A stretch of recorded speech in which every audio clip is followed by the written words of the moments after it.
eyes are like the lens. But the tape that's really seeing the back of the brain. It's called the visual cortex. It's right back here. It's like this camera and it's tape.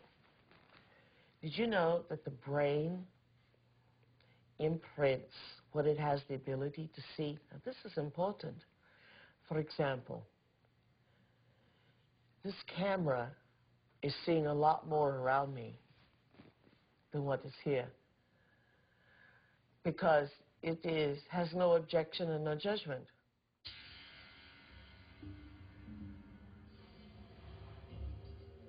The only movie that's playing in the brain is what we have the ability to see.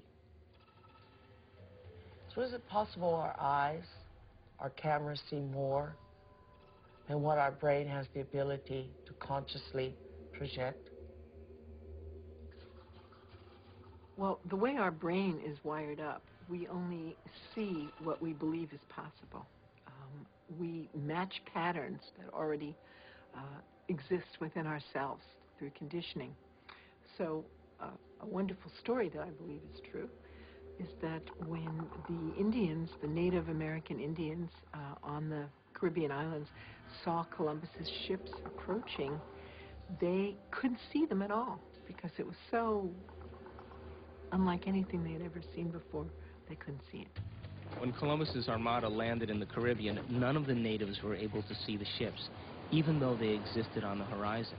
The reason that they never saw the ships was because they had no knowledge in their brains or no experience that clipper ships existed.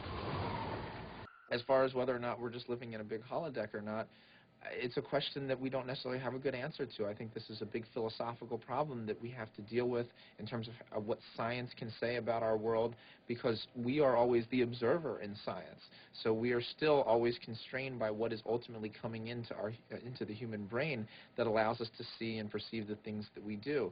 So it is conceivable that all of this really is just a great illusion that we have no way of really getting outside of to see what is really out there. Your brain doesn't know the difference between what's taking place out there and what's taking place in here. There is no out there, independent of what's going on in here. Not what we have long thought it to be.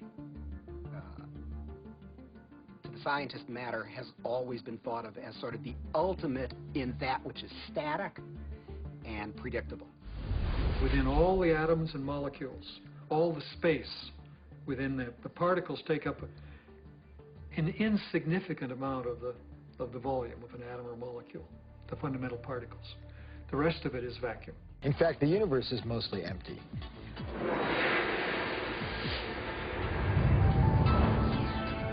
We like to think of space as empty and matter as solid.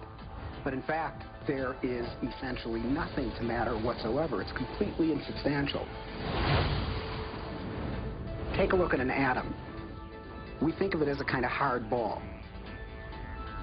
Then we say, oh, well, no, not really. It's this little tiny point of really dense matter right at the center, surrounded by a kind of fluffy probability cloud of electrons popping in and out of existence.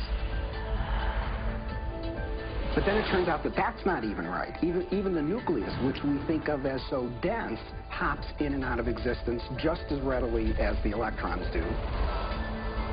The most solid thing you can say about all this insubstantial matter is that it's more like a thought. It's like a concentrated bit of information. What makes up things are not more things, but what makes up things are ideas, concepts, information. And like I said, it never touches it.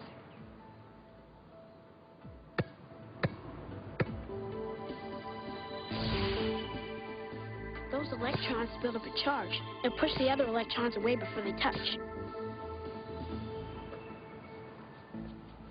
So nobody touches nothing.